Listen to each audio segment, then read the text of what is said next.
Hello my dear student, welcome back to Aryan classes. Aryan ક્લાસીસમાં તમારું હાર્દિક સ્વાગત કરું છું. ચલો વિદ્યાર્થીઓ, આપણે આપણો ઇતિહાસ વિષય અને ઇતિહાસ વિષયની અંદર આપણો સેક્શન સી અને સેક્શન ઈ ના મોસ્ટ આઈએમપી ક્વેશ્ચન આપણે આપણા ચેનલની અંદર અપલોડ કરી દીધા છે. લાઈવ સેશનમાં જઈ અને જોઈ લેજો, ના જોયા હોય તો. અને આજના વિડીયોની અંદર આપણે સેક્શન ડી ના કયા એવા ક્વેશ્ચન મોસ્ટ આઈએમપી છે, તો આપણે વિભાગ ડી ના મોસ્ટ આઈએમપી ક્વેશ્ચન આ વિડીયોની અંદર જોવાના છીએ. જે વિદ્યાર્થીઓ તૈયારી કરી હોય કે ન કરી હોય તો અહીંયા જેટલા પણ આઈએમપી ક્વેશ્ચન આપું છું એને એકવાર જરા રીડ કરી અને પછી કાલના પેપરમાં જવું. ઓકે, જેથી વિભાગ ડી ની અંદર તમે સારા એવા માર્ક ખેંચી શકો છો. પાસ થવા વાળા વિદ્યાર્થીઓ હોય અથવા તો સારા માર્ક્સ લાવવા વાળા વિદ્યાર્થીઓ, તમને દરેકને કહું છું વિભાગ ડી ના જેટલા પણ ક્વેશ્ચન હાલ આપું છું એટલા તૈયાર કરી અને ખાસ જવું. ચલો શરૂઆત કરું છું. દરેક મારા વાલા વિદ્યાર્થીઓને જય શ્રી રામ. એકવાર ભગવાન રામનું નામ જરા કમેન્ટમાં લખી દેજો, એટલે આપણું પેપર કાલનું સારું જાય. ચલો વિભાગ ડી તમારો જે છે, તો વિભાગ ડી તમારો 31 ગુણનો થાય છે. એટલે વિભાગ ડી ની અંદર તમને 14 પ્રશ્નો આપેલા હશે ને 14 માંથી તમારે 10 પ્રશ્નો લખવાના છે. વિભાગ ડી તમારો કેટલા ગુણનો? 30 ગુણનો છે. હવે મેક્સિમમ કોશિશ કરો કે તમારાથી જેટલું લખાય છે એટલું લખવાનું છે, જેટલા માર્ક ખેંચાય છે એટલા ખેંચવાના છે. 30 માંથી 30 ગુણ પૂરા આવે એવી તમારે કોશિશ કરવાની છે. પછી વાંધો નહીં, પણ એટલી કોશિશ તમારે ખાસ કરવાની છે.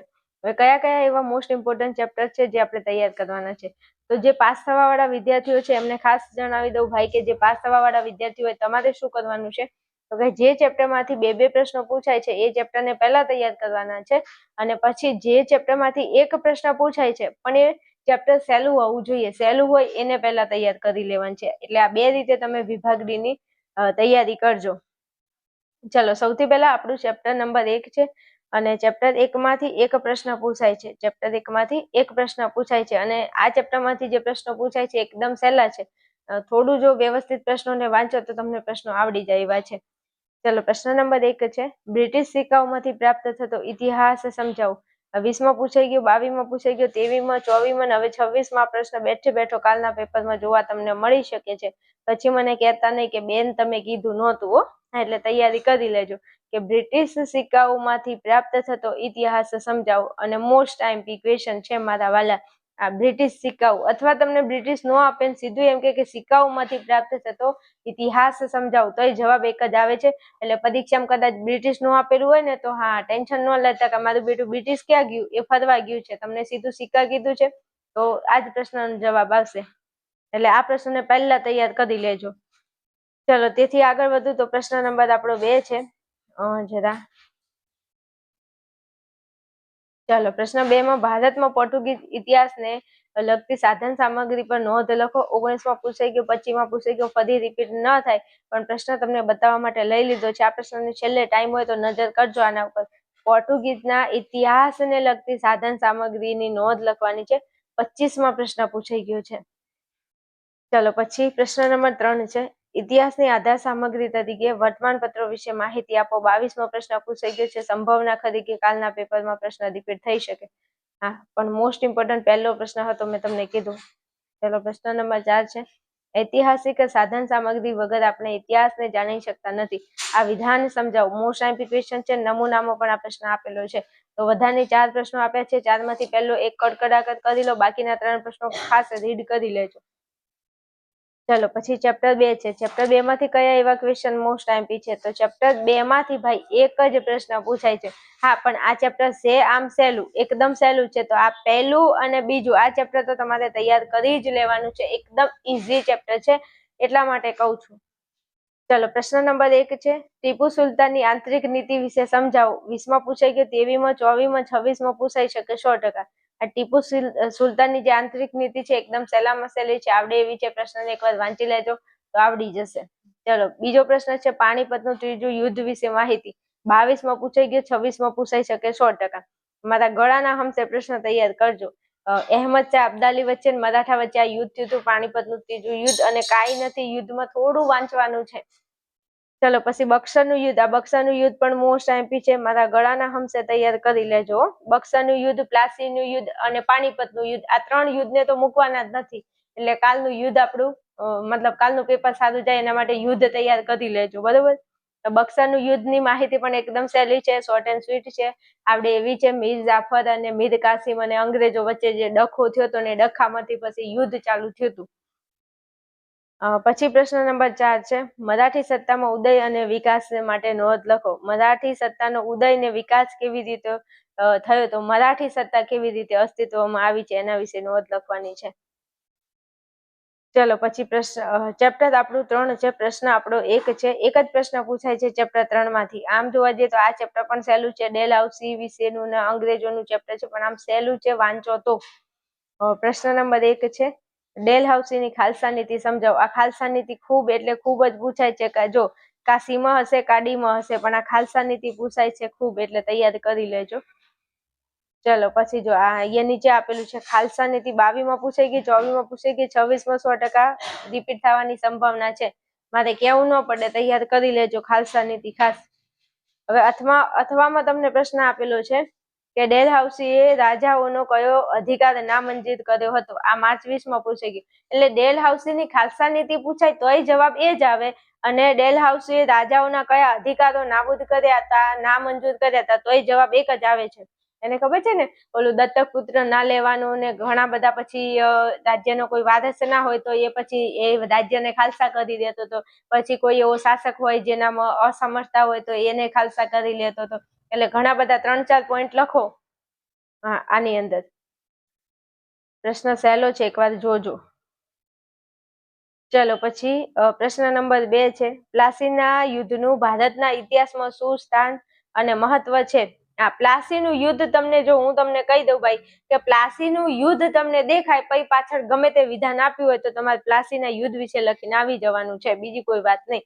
જો અહીંયા કીધું છે પ્લાસીનું યુદ્ધનું ભારતના ઇતિહાસમાં શું સ્થાન અને મહત્વ છે, અને એના અથવામાં પ્લાસીનું યુદ્ધ ક્યારે કોની વચ્ચે લડાયું અને તેનું શું પરિણામ આવ્યું. તો આ બધાનો જવાબ એક જ આવે.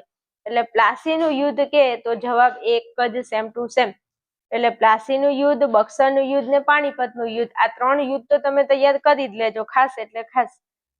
ચલો હજુ અથવામાં ત્રીજો પ્રશ્ન આપેલો છે અને એમ કીધું છે કે આધુનિક ભારતના ઇતિહાસમાં ઈસવીસન 1757 ના પ્લાસીના યુદ્ધે એક શકવાની શું કીધું છે શકવાની બનાવ ગણાય છે.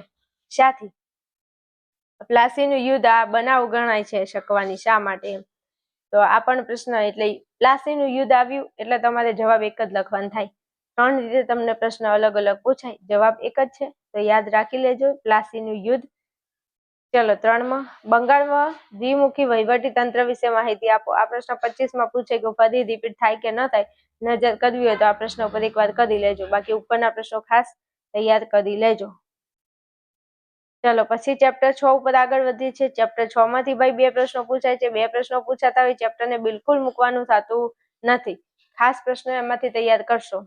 ચલો પ્રશ્ન નંબર 1 છે ભારતમાં કૃષિ ક્ષેત્રે સ્થગિતતા શા કારણોથી આવી છે, અને 24માં પ્રશ્ન પૂછાઈ ગયો, 26માં રિપીટ થવાની સંભાવના.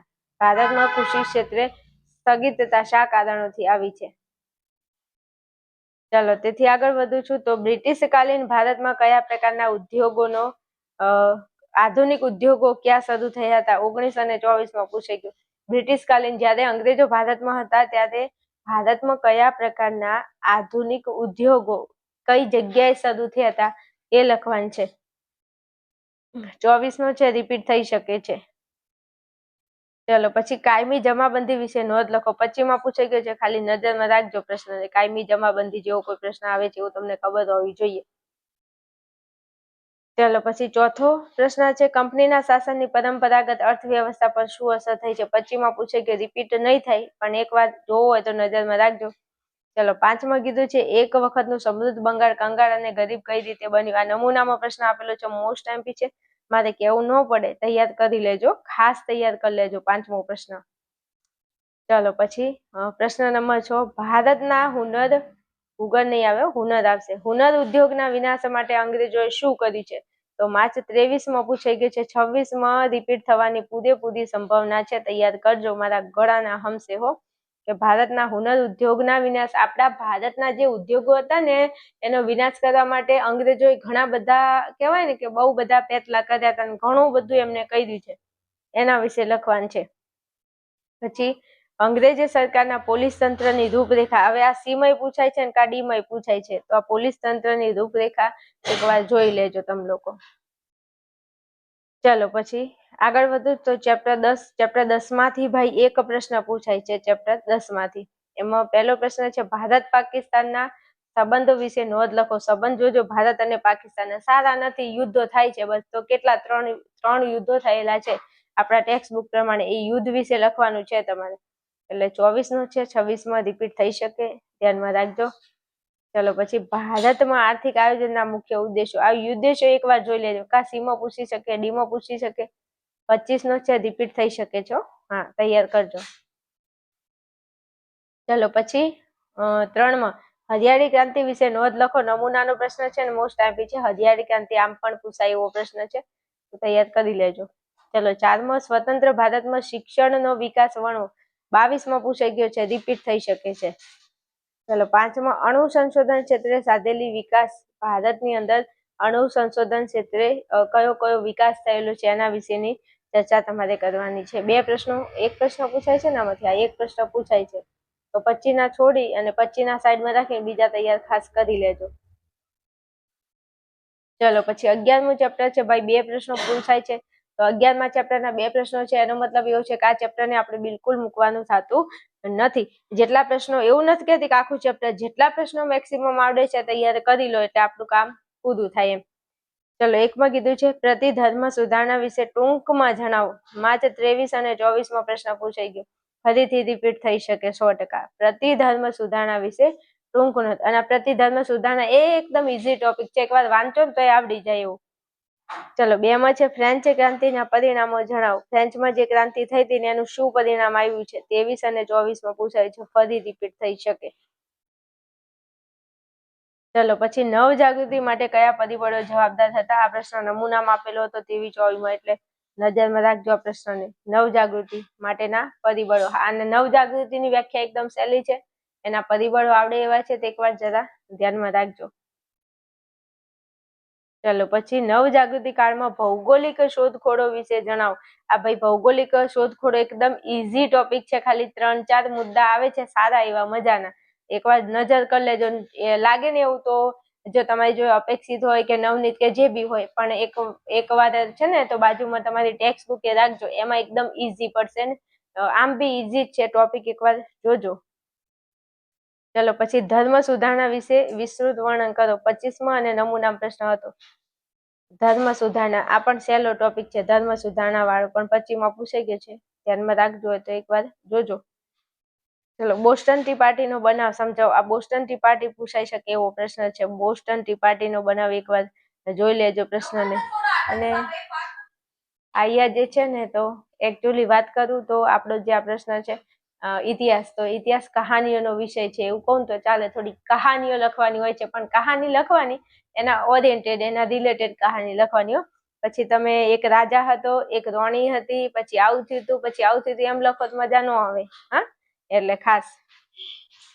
ચલો 7માં નવજાગૃતિ કાળમાં વૈજ્ઞાનિક સંશોધન વિશે નોંધ લખવાની છે અથવા જણાવવાની છે. નવજાગૃતિની અંદર વૈજ્ઞાનિક સંશોધન કયા થયા હતા. 22માં પૂછાય તો 26માં પૂછાવાની સંભાવના ખરી, એટલે કેવું ન પડ્યો. ચલો પછી આગળ વધુ તો ચેપ્ટર આપણું 12 છે. એક પ્રશ્ન પૂછાય છે ચેપ્ટર 12 માંથી, અને પ્રશ્ન નંબર આપણો 1 છે પ્રથમ વિશ્વયુદ્ધના કોઈ પણ 2 કારણોની ચર્ચા કરો. આ 12મું ચેપ્ટર છે ને ભાઈ, એમાં આ વિશ્વયુદ્ધ વાળું આવે છે, પ્રથમ ને દ્વિતીય. થોડું વાંચો, આવડે એવું હોય તો પ્રશ્નો સહેલા લાગે તૈયાર કરી લેજો. 24માં પૂછાઈ ગયો છે પ્રશ્ન, પ્રથમ વિશ્વયુદ્ધના કારણો, તૈયાર કરજો. ચલો વર્સેલ્સની સંધિ વિશે ટૂંકમાં નોંધ લખો. ભાઈ આ વર્સેલ્સની સંધિ મોસ્ટ આઈમ્પી છે, ભલે 22-25માં પૂછાઈ ગઈ, પણ તમે તૈયાર કરી લેજો. 26માં પૂછાઈ શકે વર્સેલ્સની સંધિ વિશે. એક તો પ્રશ્ન પૂછાશે, કા એમસીક્યુ પૂછાય, કા તો બીમાં, સીમાં કે ગમે તે ડીમાં પૂછાય. ચલો પછી પ્રથમ વિશ્વયુદ્ધનું તાત્કાલિક કારણ કયું હતું. આ નમૂના પ્રશ્ન તો આ વખતે પૂછાઈ શકે, નમૂનાનો પ્રશ્ન છે, પૂછાઈ શકે, પણ તૈયાર કરજો એમ. તાત્કાલિક કારણ શું હતું, નાનું અમથું છે. ચલો પ્રશ્ન 4 છે રશિયન ક્રાંતિમાં વિચારકોએ આપેલો ફાળો. 23માં પૂછાઈ ગયું છે. કઈ 23માં? તો 26માં રિપીટ થઈ શકે. એવા પ્રશ્નો લીધા છે જે મોસ્ટ ઇમ્પોર્ટન્ટ છે, વધારાના કોઈ પ્રશ્નો આપ્યા નથી. પછી તમે આમાંથી પછી કેન્સલ ન કરતા ને તમે કેન્સલ થઈ જશો પરીક્ષામાંથી. ચલો 5મો, રશિયન ક્રાંતિમાં 1917 થી રશિયામાં આવેલા પરિવર્તનો જણાવવાના છે.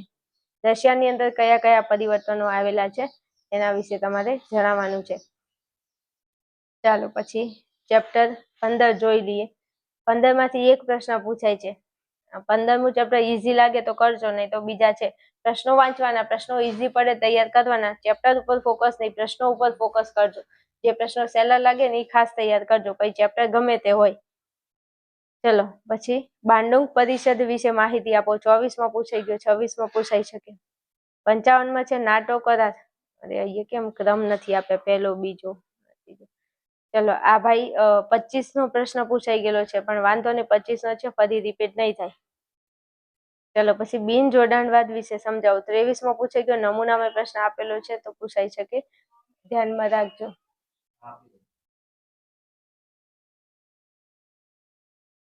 ચલો ચોથા ઠંડુ યુદ્ધ વિશે સમજાવો. આ ઠંડુ યુદ્ધ ભાઈ પૂછાઈ ગયેલો છે. વિભાગ બી માં આની વ્યાખ્યા પણ પૂછાય છે, કા સી માં કા ડી માં પ્રશ્ન પૂછાય. તો ઠંડુ યુદ્ધ ખાસ એટલે ખાસ કહું છું, તૈયાર કરી લેજો. ચલો પછી પ્રશ્ન નંબર આપણો 5 છે. દ્વિતીય વિશ્વયુદ્ધ પછી રચાયેલા લશ્કરી જૂથોની માહિતી આપો. 23માં પૂછાઈ ગયો છે, રિપીટ થઈ શકે 26માં. દ્વિતીય વિશ્વયુદ્ધ પછી રચેલા લશ્કરી જૂથો એકદમ ઈઝી છે. ચાલો હવે બીજું, જો તમે અથવામાં 4 ચેપ્ટર કાઢી શકો છો, અથવામાં તમે 4 ચેપ્ટર ને કાઢી શકો છો, પણ જો 4 ચેપ્ટર ને અથવામાં કાઢવા જશો ને તો કદાચ તમે જે પ્રશ્નો તૈયાર કર્યા હશે એમાંથી પ્રશ્નો આવી જ જશે, નો ડાઉટ. પણ એમ કે બધા ચેપ્ટર તમે અથવામાં ન કાઢતા, 1-2 કાઢી દેજો, વાંધો નહીં આવે એમ. ચલો 16મો ચેપ્ટરમાંથી એક પ્રશ્ન પૂછાય છે. પ્રશ્ન 1 છે, આતંકવાદ પેદા કરતા પરિબળો પર ટૂંક નોંધ લખો. 20માં, 23માં, 24માં. તો ફરી 26માં રિપીટ થઈ શકે છે. બીજો પ્રશ્ન છે, આતંકવાદી સંગઠન. મારા વાલા આ છે ને એકદમ સહેલું છે. આ આતંકવાદ વિશે જે પ્રશ્ન પૂછાય ને એકદમ સહેલો છે. તમને મારા ગળાના હમ આપું છું. આતંકવાદ વિશેના જેટલા પણ પ્રશ્નો છે એ આ ચેપ્ટરમાંથી તૈયાર કરી લેજો. એકદમ ઈઝી છે. આતંકવાદ વિશે લખવાનું છે, તમને લખતા આવડશે એટલા માટે કહું છું, તૈયાર કરજો એકવાર. ચલો ત્રીજો પ્રશ્ન છે, ઔદ્યોગિકરણની અસરો ઉદાહરણ સહિત સમજાવો. નમૂનામાં છે 23-24માં. એકવાર નજર કરજો પ્રશ્નમાં. ચલો આતંકવાદ એટલે શું? 22માં પૂછાઈ ગયો, 26માં પૂછાય. અને આતંકવાદ એકદમ સહેલું છે, પ્રશ્ન જોજો. ચાલો પછી સમકાલીન વિશ્વ શાસન વ્યવસ્થાના મુખ્ય સ્વરૂપો ટૂંકમાં લખો. 20માં પ્રશ્ન પૂછાઈ ગયેલો છે, તો આ પ્રશ્ન જોઈ લેજો જરા. પછી સરમુખત્યારશાહી વિશે નોંધ લખો. આ પ્રશ્ન આવડે તો કરજો, ના આવડે તો વાંધો નહીં, પણ મને લાગ્યો એટલે પ્રશ્ન મૂકી દીધો છે. બીજું ખાસ મેં એવું કીધું, પ્રશ્નો ઉપર ફોકસ કરજો. જે પ્રશ્નો સહેલા લાગે એને તૈયાર કરજો. ચેપ્ટર ઉપર ફોકસ કરતા નહીં કે આ ચેપ્ટર કરું ને આ ના કરું. પ્રશ્નો ઉપર ફોકસ કરજો, કારણ કે આ ઇતિહાસ છે મારા વાલા. ચલો 17મું ચેપ્ટર તો કોઈ પણ વિદ્યાર્થી પેલા પાસ થવા વાળા ખાસ તમને કહી દઉં, તમારે 17મું ચેપ્ટરનો એક પણ પ્રશ્ન મૂકવાનો થતો નથી. જો વિભાગ સી માં 2 પ્રશ્નો અને વિભાગ ડી માં ભાઈ 2 પ્રશ્નો પૂછાય છે, તો અહીંયા 4 અને અહીંયા 6, 10 ગુણનું તો આ ચેપ્ટર તમારું થઈ જાય છે. તો આ ચેપ્ટરને મારા વાલા મૂકતા નહીં, હું એવું કહેવા માંગુ છું. વિભાગ સી ના 2 પ્રશ્નો, ડી ના 2 પ્રશ્નો, 10 ગુણનું આ ચેપ્ટર છે, ખાસ કરી લેજો તૈયાર. ચલો 17માંથી 2 પ્રશ્નો. પહેલો પ્રશ્ન છે, ઇન્ફોર્મેશન ટેકનોલોજીએ વિશ્વને એક ગામડું બનાવી દીધું છે, ચર્ચા કરો. 22માં પૂછાઈ ગયો, 24માં અને નમૂનામાં પણ આ પ્રશ્ન હતો, તો 26માં 100% પ્રશ્ન ફરી પૂછાઈ શકે છે. ચલો પછી બીજો પ્રશ્ન, વર્તમાનપત્રો અને સોશિયલ મીડિયાનો સમાજ પર કેવો પ્રભાવ પડ્યો છે. 24માં પ્રશ્ન પૂછાઈ ગયો છે. તો હવે વર્તમાનપત્રો અને સોશિયલ મીડિયાનો સમાજ ઉપર શું પ્રભાવ છે તમને નથી ખબર? તમને મોબાઈલ વગર ભણવું ગમે છે? હા, તમને ટેક્સ્ટબુકમાંથી ચોપડીમાંથી તૈયાર કરવી ગમે? નહીં, તમને મોબાઈલમાં જ ભણવું ગમે. તો આ શું છે ભાઈ? આ જો સોશિયલ મીડિયાનો પ્રભાવ છે. એટલે ઘણા બધા સમાજની અંદર સુધારા થયા છે, ઘણી બધી અસરો થઈ છે. ચલો પછી એન્ટીબાયોટિક દવાઓથી માનવ સમાજને શું ફાયદો થયો છે. આ 25માં ભલે પૂછાઈ ગયું, પણ તમે તૈયાર કરજો. 26માં રિપીટ થાય અને પ્રશ્ન સહેલો છે. જો ફરીથી રિપીટ થઈ જાય ને સહેલો છે અને તમે ના તૈયાર કર્યો તો આના 3 માર્ક્સ જતા રહેશે, એટલા માટે કહું છું. ચલો પછી વાયુ ઉર્જા અને પરમાણુ ઉર્જા વિશે નોંધ લખો. આ 25માં. હવે તમારે બધી ઉર્જા તૈયાર કરવાની છે ભાઈ. જો સૂર્ય ઉર્જા, વાયુ ઉર્જા, જળ ઉર્જા, ભૂતાપીય ઉર્જા, પરમાણુ ઉર્જા, આ 5 ઉર્જા તૈયાર કરવાની છે. આ 5 ઉર્જામાંથી વિભાગ ડી માં કા વિભાગ સી માં 1000% પ્રશ્ન હશે. પછી તમે મને ના કહેતા કે બેન તમે કીધું નહોતું, એ આ હું તમને કહી દઉં. એટલે સી ડી માટે આ જેટલી પણ ઉર્જાઓ છે એક વાંચીને થોડી તૈયાર કરી લેજો, તો એના વિશે તમે એટલીસ્ટ લખી શકો એમ. ચલો પછી છઠ્ઠો પ્રશ્ન છે, વર્તમાન પત્રનું સામાજિક મહત્વ સ્પષ્ટ કરો. નમૂનામાં પ્રશ્ન છે, વર્તમાન પત્રનું શું મહત્વ છે એ તમારે જોવાનું છે. સાતમો પ્રશ્ન છે, ટેલિવિઝન અને રેડિયોનું સંદેશા વ્યવહારમાં સ્થાન. એ માર્ચ 1920 આ પ્રશ્ન પૂછાઈ ગયો છે. હવે કેવું ન પડે આ બધા પ્રશ્નો. વિભાગ ડી ના વિદ્યાર્થીઓ ફોન મેસેજ કરતા હતા એટલે આપી દીધા છે પ્રશ્નો. જેટલા બહુ એનાલિસિસ કરીને બધા પ્રશ્નો લાવ્યા છે. આમાંથી કટ ના કરતા, આમાંથી જેટલું આવડે એટલું ખાસ કરજો. એવું નહીં બધું કરો, પણ જેટલું ખેંચાય એટલું ખેંચી લેજો. ઓકે, ચલો તો વિડીયોને અહીં રાખું. મળીએ આપણે નેક્સ્ટ વિડીયોમાં. રાત્રે આપણે 9 વાગે લાઈવમાં વિભાગ બી નું સોલ્યુશન કરવાના છીએ લાઈવ સેશનની અંદર.